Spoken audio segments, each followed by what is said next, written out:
Look at that little one, that little carnivore cat.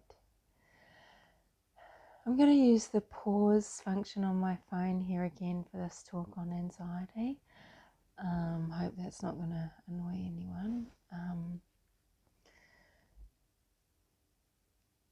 Today's been a really hard day. I mean, the feelings of my body and in my mind are not very, they're just very uncomfortable at the moment. And so I just wanted to talk about some things about anxiety, because there's something that people might not realize if you don't have it, that some people with anxiety might be fearful of, and what might be happening to people with anxiety is depending on your situation and why you've got it, and your history and everything.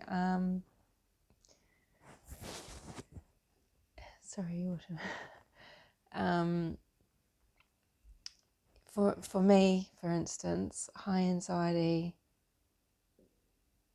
I'm really susceptible to for psychosis because of my PTSD, and because of why I have PTSD.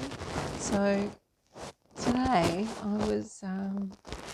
thought, I'll just do something gentle today. This afternoon I'll try and, with the few chords that I know on the ukulele, learn some songs, sing some songs. And then it just got so dark, because these old songs that they were talking about now, that it was like basically the human race is over. Are you even human? Do you really understand the existence and your truth?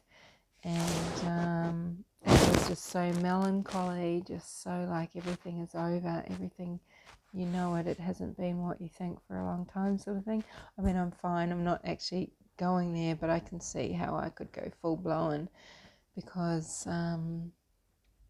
you're just very vulnerable when you're like this. And I was thinking of the war veterans who do have PTSD and what it must be like for them in this situation now. If you know anyone that might be suffering like that, reach out to them and just find out, because if you start noticing some changes in behaviour, they could actually be developing more than just anxiety, so find out what's going on. So it was songs like Leonard Cohen, Dance Me to the End of Love. And I mean, what a beautiful song, but it just sounded so dark and like so end of the world, and so it was just so melancholy. Human by the Killers, are we human? Are we dancer? And just, anyway, it was just getting me on a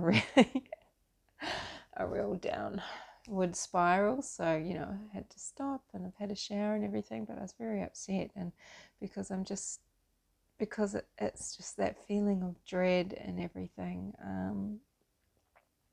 wanting to just be rational and logical, but really afraid for my mental health, purely because of something that, the PTSD that I've suffered because of the mental illness that I had so long ago.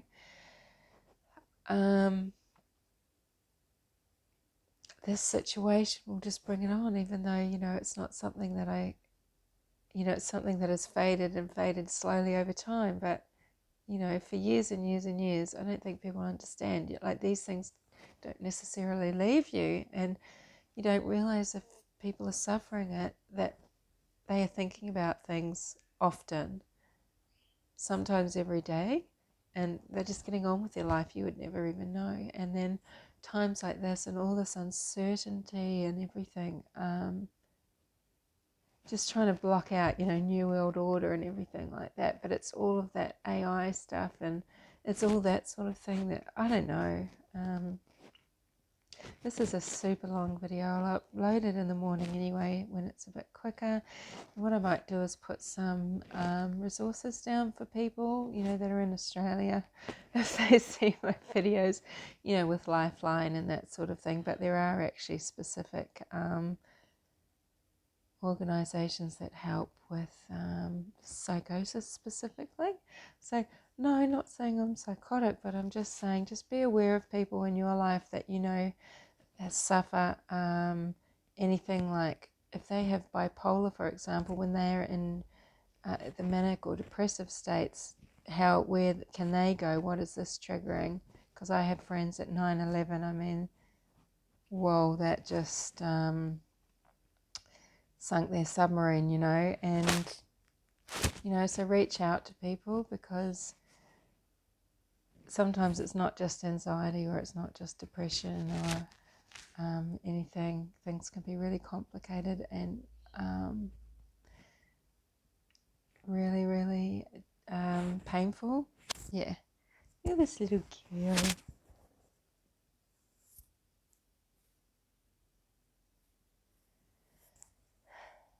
Not a care in the little world, and I mean, that's the way it should be.